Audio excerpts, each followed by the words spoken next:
Welcome back to the channel. I am excited, as always excited to talk to somebody about recovery. But we're going down to Florida today to talk to my friend Anthony. He also has a fantastic podcast called The Dismantled Life, and it's all about addiction and recovery. I actually had the honor of going onto his show, and he interviewed me, and he was gracious enough to return the favor. So we're going to give Anthony a couple minutes to come in, and we will talk to him and see what his story is all about. I want to thank you for doing me this honor and returning the favor. It was an absolute pleasure doing your podcast with you. You made me feel very comfortable, and I hope that I can do the same for you, Anthony. I've been doing this for a little over a year, and I've been meeting such great people, and you're one of them. And so I would love to turn the tables on you, my dear, and ask you a little bit about, well, first of all, how long have you been sober for? So it'll be nearly in May, it'll be 4 years. So I just say to people about 3.5 years. I don't count days because I find that it gets in my way a little bit, but I have an app that does it for me. Yeah, so me too. Which I'll look at, once in a while, but almost 4 years. So it'll be 4 years in May. That is so awesome. I love hearing that. That just warms my heart. Tell me what led you up to getting sober. So I spent my entire life making horrible, tragically bad decisions in every aspect of my life. Like most of us, I'm guessing, that have been guests on your show or on mine. And I say that because I've come to terms with who I was. And I lived every minute of my life chasing the party, chasing the drink, chasing the drugs, chasing the cigarettes, chasing anything that was free of work, labor, hard work, decisions, all of it. And I started drinking when I was in 8th grade, and it just progressively got worse from there, where how you do, you start out drinking a little bit on a Friday or Saturday at a keg party or whatever. And then it turns into 7 days a week. And I realized that I didn't realize it at the time, but thinking back, I made every decision I made in my life revolved around drugs and alcohol in some way. What's the easiest thing I can do today so that I can start drinking early, or I can get to the party, or I can do this, or I can do that? But it never revolved around going to class or work or anything that mattered. I always took the easy way out because I was constantly chasing either getting drunk or doing drugs. Moving ahead, and we can go into that in more detail, kind of some breaking points, but I was married, and still am married. And it just, the drugs and alcohol took over. I was doing it so much where I wasn't sleeping for days at a time. I was drinking a 12-pack or a case of beer a day, a bottle or a half a bottle of whiskey a day, 2 or 3 packs of cigarettes a day, and an 8-ball of cocaine. And it absolutely took over everything I ever did. And I started to not do anything except sit in my garage and do that. And what happened for me was I got a terrible infection that I didn't even know that I had, because I was always in a state of hangover or feeling bad from coming down from the drugs and the alcohol. So, and not sleeping for days at a time. And I went to a Cubs game in Chicago with a friend of mine, and I woke up the next day, or, I was really more of a twilight, not a sleep, right? Because you came to. Yeah, absolutely. And I said to my wife, I said, my finger's kind of hurting. And she says, oh, quit being a little pain in the ass. You're just making something up so I don't yell at you for doing yet again what you've always done. And I said, no. So it turns out I go to the doctor because it hurt so bad. I thought that I had like a glass shard or something in my finger. Okay. Or had jammed it or broke it or something. And I wasn't sure. So I go to the doctor, and it's the ER. And I said to my wife, just drop me off. We lived a mile or 2 away, not even. She went home. I said, I'll call you when I'm done. You can please come and pick me up. But before that, she had taken a picture of me on the couch when I was complaining. And she was at a baby shower, and one of the moms there is a nurse. And she showed making fun of me as you do, in a loving, and I'm not like, she's a wonderful woman and saved my life really, but the long and short of it is the picture showed a line going up my arm that neither of us had seen or noticed. And the nurse, friend of ours, saw it and said, you really need to take him to the hospital. There's something wrong. Like that's a sign of a pretty bad infection, Okay. etc. So I get to the doctor and they come in, they take your blood, they take your blood pressure. 3 minutes later, the doctor kicks the door in like John Wayne and says, we have to admit you. Your infection is severe. And I thought, I literally said to the doctor, I said, I think you might have the wrong room. I said, Not me. This is not for yeah, me, I said, right? I'm in here for my finger. A finger. So, yeah. I said, I don't know what you're talking about. And he's like, no, it's you. And he said, do you want to take the ambulance? And I was thinking, well, how much does that cost? And he said, and I'm thinking $500. I said, no way. I could spend all that money on drugs and alcohol later. So Wow. the doctors, I said, I'll have my wife come and get me. And so I get there and I know it's serious when the doctor says on the way out, listen, don't have a cigarette. You'll stroke out and die or have a heart attack. Like it's your blood pressure, my blood pressure. I don't remember exactly, but it was like 200 over 100. It was ridiculous bad because my infection had been settled for so long. So I know it's bad when I got to the main hospital with my wife and they're waiting for me with a wheelchair at the door. I'm not famous. I'm not rich. Like I didn't call ahead and they were waiting for me and they took me right in. Yeah. And right up. And after a very small time at like a registration desk just to fill out a couple of things that you just have to sign, brought me right up to a room. And there I stayed for 12 days. And for anyone watching or listening, open heart surgery patients leave a hospital after usually 3 days, to give you an idea. And the doctors told me on the third day that I'm probably not going to make it. I'm going to die because all my internal organs were shutting down. The infection was so bad they couldn't get a hold of it. I had 4 IVs simultaneously in my arms trying to figure out the right concoction to beat the infection back, and they couldn't. And it was gaining ground. Somehow, some way, I have no idea. I sit here, but it was, believe me when I say, a God-wink moment for me because I just happened to get one of the best orthopedic surgeons in the country that happened to be on rotation in this hospital. And I was his last stop. He meant to go home, but he said, you know what, I'll go see the patient. And I just happened to get lucky and get Dr. Welch. And I say his name, I hope he's okay with that, but he truly saved my life along with my infectious diseases doctor and other people. And my hospital doctor, the main ones and nurses, they were all wonderful and magical at what they did. It was so bad and it settled in my hand. You can't really see, but my hand was like 4 times the size of like a normal hand because the infection had settled in there and you get this thing called cellulitis and everything was shutting down from the inside to protect my brain essentially. And so they said, are you awake this whole time or did they put you in some kind of like induced coma? What you knew everything that was going on? I was wide awake and in agonizing pain. The amount of pain, because it settled in, like it felt like something was trying to burst out of my hand, essentially. The doctor said to my wife, and I, like, we have to, on the third day, you're probably not going to make it.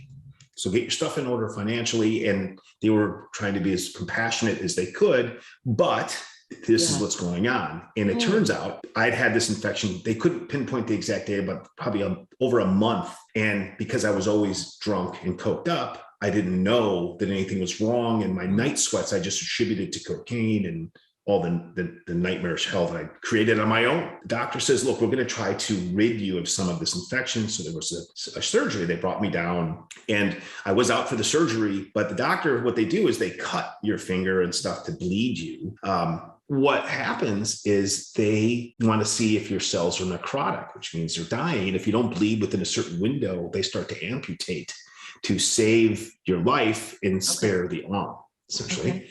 And to take the arm. And I didn't make the window. And had I had any other surgeon, he would have amputated first, my fingers, then my hand, and they keep cutting until you bleed within an appropriate window. And I didn't bleed in time, but he risked it because he was such a marvelous surgeon, saved my finger. A couple of days later, still in recovery, still getting pumped through IVs. I can't get out of bed. I can't breathe. I'm in agonizing pain. They go back for a second round, same surgeon, and they cut me in different places to do the same thing. I still don't make it. But each time he opts to save my hand, my arm. I was supposed to be amputated all the way up to my shoulder. Thankfully, I happened to get one of the best orthopedic surgeons in the country, and he didn't amputate. And I'm always grateful for that. So now all I have, and I don't know if you can see, is my finger doesn't bend. I've got scar tissue in there that I could have surgically fixed, but I won't, because I like the reminder of how close I came to death because of me, because of choices that I made, because of the way I was living my life. And a lot of things kind of lined up. I was 30, 40 pounds overweight, never exercised, ate like crap. I didn't sleep for days at a time. I drank more than probably my body weight times 2 a day. It's just ridiculous. And I know this isn't a gladiator school kind of show, but the volume in the meantime, you're also going through withdrawals, I'm going to imagine, from alcohol. Oh yeah, I am. Are they aware that this is what's happening with you, or did you say anything, or did you just do they know? It's a great question. They had to know, right? I mean, because I'm puking and I can't sleep. I'm shivering, but then I'm unconscious because of the pain, and I was a disaster. But I was also on some pain meds that they had given me because of all the pain from the surgeries and stuff. So, I was a disaster. They had to know, and I came clean. But you didn't say anything. I really didn't. I didn't say that I was going through this level of withdrawal. Right. And somehow, in spite of it, I get 1 hour off the IVs a day, and I go for that hour in the hospital. There's an internal courtyard, but it's outside. So there's a brick wall around it, and it's got a little path. And every day for the hour that I'm off the IVs, as they switch things out and change the bed sheets and stuff, I get permission from my medical staff, the nurses and the doctors taking care of me, to go walk in the courtyard outside. So my wife is there every day. And thankfully, my mom has the kids. And I go and I walk for 15 minutes. It's all I can do. And I'm doing this in 5 minutes at a time because I can't breathe. I can't catch my breath. I'm completely out of shape. I'm overweight. And I say to myself, if I get out of here alive, I'm changing everything. And I made it. Here I am today. 3.5 years later, I started just walking every day because I didn't know what to do when I got home. I make it out. I survived through the infection and the surgeries. I'm going through recovery. I had a nurse come to the house every single day for a month to take care of me because I was as close to death as you can come without actually crossing over. Wow. I just knew that there's something more for me in my life. God spared me. I didn't want to take that lightly, and I didn't.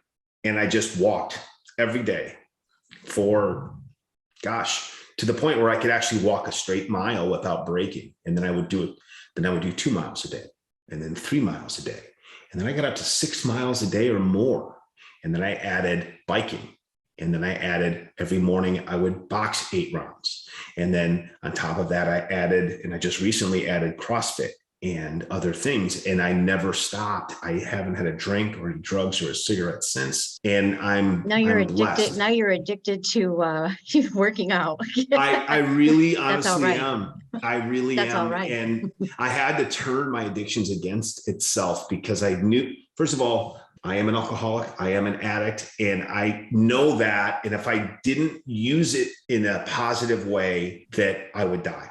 And I just knew that I never wanted to use or drink ever again. I was never going to look myself in the mirror knowing that I lied to my family and God and all of my family in heaven that looked down on me to give me the strength every day. And I wanted to rewrite the playbook for my children because I grew up in an alcoholic household and with a lot of alcohol-induced violence and all kinds of nonsense. And this isn't a woe is me story, but my playbook was, any problem, just drink it away, smoke it away, lie it away, bullshit away. Don't go to work, that party. Everything I ever did, every decision I ever made was the easy way out, taking the shortcut, all the bullshit, all the trappings, and everything was, how do I get to the party sooner? How can I stay at the party longer? What can I major in college that doesn't require a lot of study? Any out that I could take, I took. It's sad. And I nearly died because of it. And I pay the price every day because of it. I'm grateful that I have the opportunity now to be on your show to talk about how there's an other side of that. And I'm lucky enough to be one of those people who was able to not only discover that, but somehow find strength to get through it. And I have wonderful sponsors and people that help me every day, my wife, my family. In shows like this, and I found a wonderful community in social media. And my favorite thing in the world is to seek out posts or comments, tweets, whatever, from Instagram posts from people that are brand new, their first day, their first week, and give them some love with a like or a positive comment, because I know how tragically, incredibly scary it is to be looking down a path that you can't see the light of the end of the tunnel at all, because you're like, this is not only brand new, I'm in pain. All these bad habits have piled on me over the years. I don't know what to do. I don't know where to go.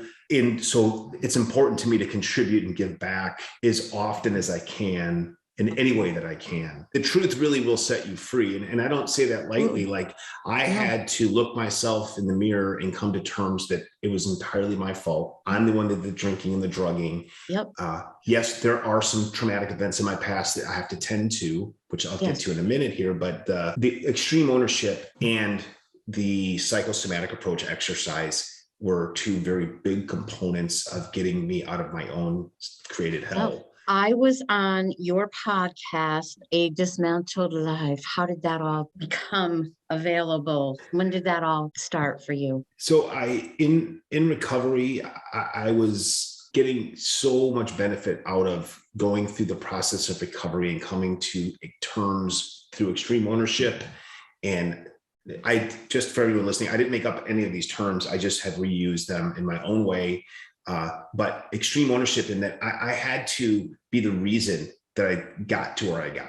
Meaning, and if I owned it, then I could own the fix. And that's what I never did in my entire life, is own the solution. We blame everything else. We blame everybody else. Yep. Everything. Absolutely, no matter what it was. Started getting all these great benefits from all the great exercise and working out and being clean and sober. And I thought, my God, I have to give back in a way that I'm, I guess, I'm good at. And I don't say that in a cocky way, but something I'm comfortable with, a medium I'm comfortable with. Yeah. So I started the podcast because I had some podcasts in the past. And I knew episode 1 had to be my story, which it is. And then from there, I started finding guests organically to come and share their story. And the whole purpose of the podcast was, again, not to be a gladiator school about how much you did of this or that, but really what we've all been through collectively, getting through it, and what life is like today in real terms from people just like us. So the whole purpose of the podcast is to help people find, stay, or get back to sobriety or recovery, whatever that means to them. It's a recovery agnostic podcast where you don't have to be a 12-stepper or something to be a guest. It really is about what people did or do to get through it every day, so that other people like us that have no hope, nowhere to go, there is no light at the end of any tunnel, because they're caught in all of it. They could listen in real conversation from people like us who have gone through it and are making it. And I say that actively, because I learned that I can never say I made it, because that's a dangerous place for me to be. That's very have dangerous for me to, as well. Yeah, as soon as I get comfortable, all hell breaks loose. And that doesn't mean that I live in the chaos. I had to learn that I have to avoid chaos by staying calm. I had to learn how to aggressively deal with things the right way in my life, which very often sitting peacefully was bad for me. That's where things really started to fall apart, where, let's just put something in my hand or up my nose or whatever. And that's I'll deal with it later. I will deal with it later. Absolutely. And I spent my whole life doing that. And the podcast was a way for me to give back, help people, and give people hope, and myself hope. And it really started out to be a way for me to help others find hope. But what it turned out, and sometimes I feel bad about it, is that the show turned into hope for me. It continued to keep me focused and aware of me too.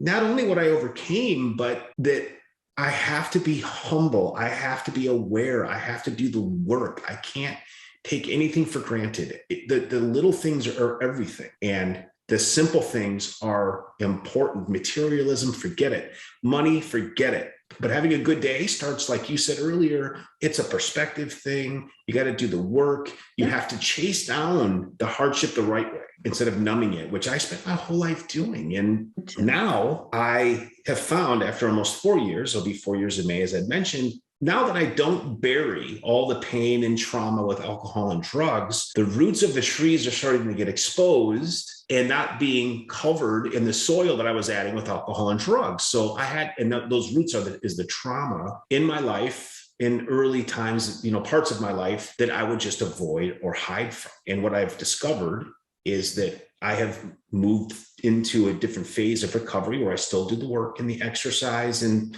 actively participate in my recovery. But another level that I've added is I see a therapist once a week to talk through traumas and the genesis of some problems that I didn't know I was struggling through until I'd gotten about 4 years sobriety. And all of a sudden, it's wonderful, but it's also very scary and a whole new layer of work. And I don't say that to freak anybody out or scare people off. I say that I couldn't have handled this workload or even discovered the weight of it had I not earned it through the sobriety and recovery of almost 4 years.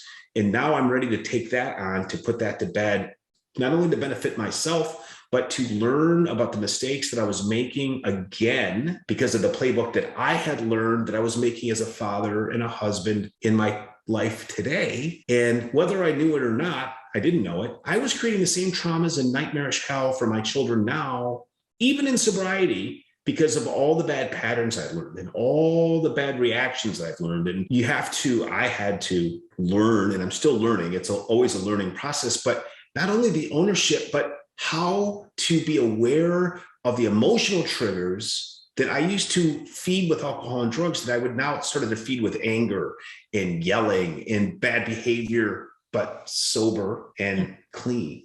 So thankfully, my sponsor, I can say her name, Denise, she is a podcast host in her own right. She's 30 plus years or longer in sobriety. She is a wonderful, heartwarming person for me who is everything to me. She's gave me the clarity to understand some things that I wasn't seeing and helped me get there. And I speak to her once a week and I speak to a therapist, and it is the single best 1-2 punch combination along with sobriety that I could be. And it's a lot of work. And sometimes I don't feel like doing the work, but I do it because I know if I don't, in my head, I'm already parked in the liquor store. When you don't want to do it, it's usually it's usually the reason you should be doing it, because it is work. It is work, Absolutely but it doesn't have to be that hard. And I say this to you with all the love and compassion, because I'm that person. I never wanted to face anything that was hard, and I didn't.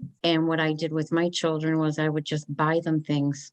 Here's presents, here's gifts, because I wasn't present. So I bought them tons of stuff. And early sobriety, I was angry still. And so if they said something to me, I would be like, well, I'm sober. So what the hell do you want? You don't want me to drink, So I stopped, again, blaming everybody else. And until we get to do the work, Anthony, I'm coming up on 12 years in a couple of weeks, and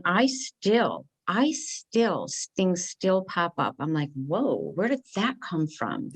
Holy crap. Because there's things that are buried so deep sometimes that this was the reason why we drank into drugs, because we didn't want to deal with them ever. And I still have a hard time, even in sobriety, of letting people know if I'm having a bad day, but I'm getting better at it. Because I will tell you what, 12 years sober, if I don't tell somebody I'm having a bad day, it turns into 3 bad days. If I tell somebody I'm having a hard time, it takes a half a day, because it's just opening my mouth and saying, you know what, I'm really struggling with this. And the support and the love, you're like, you know what, it isn't that bad. Worst place to be is in your own head.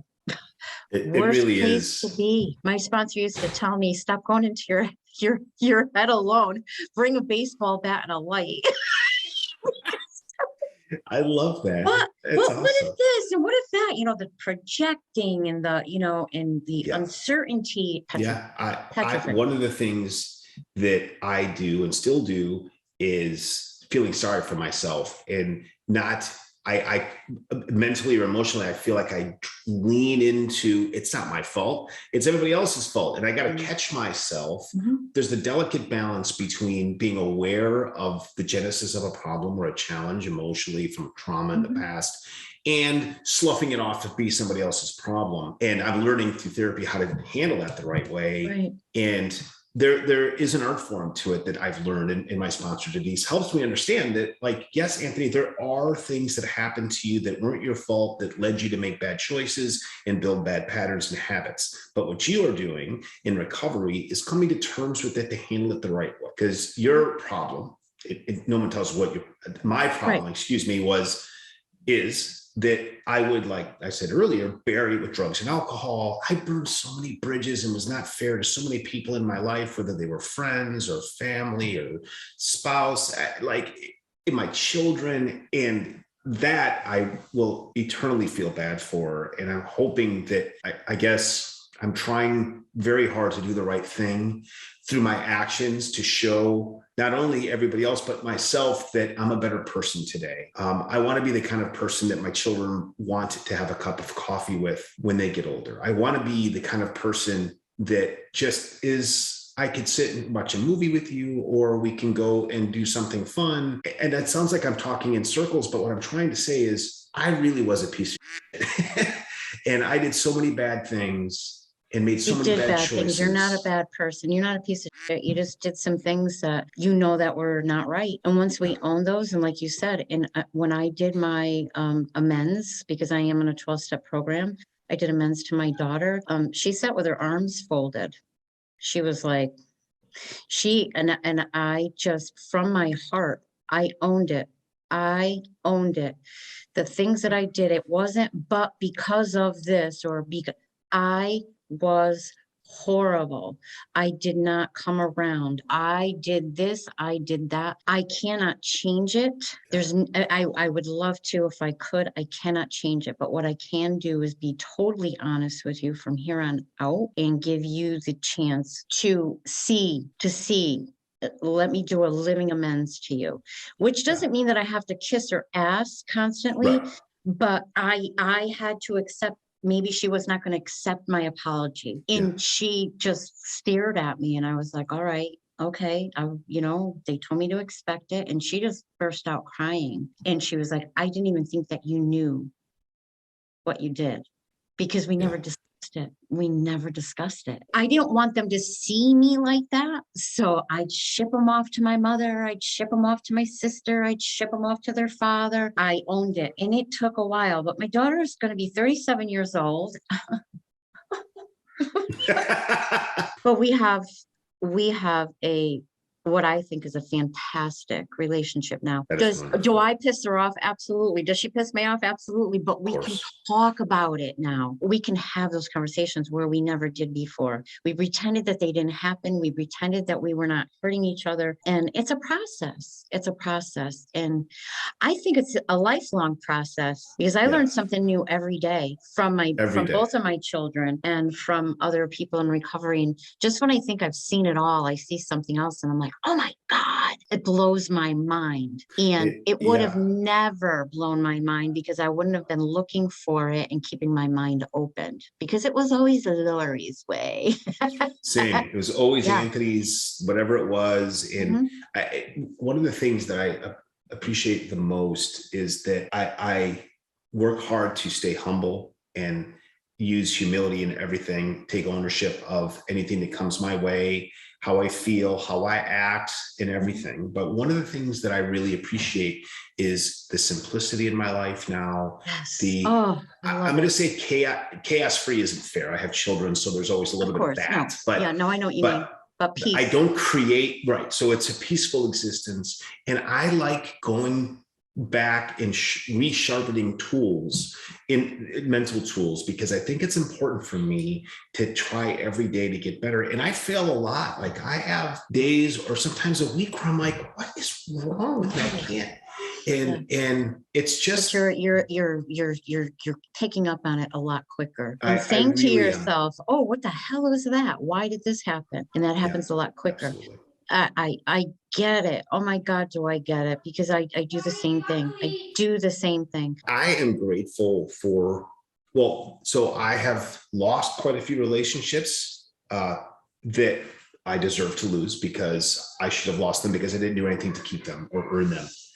But the other side is I have chosen to let go of relationships And I'm not saying that they're bad people, but they don't fit in the new me. And if I saw them, I wouldn't be angry. I'd be polite and courteous and conversational and how you doing, but I can't have you in my life because I would lead to bad choices for me. And then the other piece is I'm blessed with the people that stuck it out with me, that I didn't deserve for them to stick it out with me. I didn't do anything to have them do that. I didn't earn that, but they did. And this is friends and family and even people in my past life that I was very, very close to, that I'm still have a relationship with. And I'm grateful that they have moved on and have created new lives for themselves in a very positive and wonderful way. And I'm embarrassed that I blew so much up in my past that I did because of my drugs and my alcohol. And I'm just not going to let that happen to my kids. I'm going to do everything I can to rewrite the playbook for them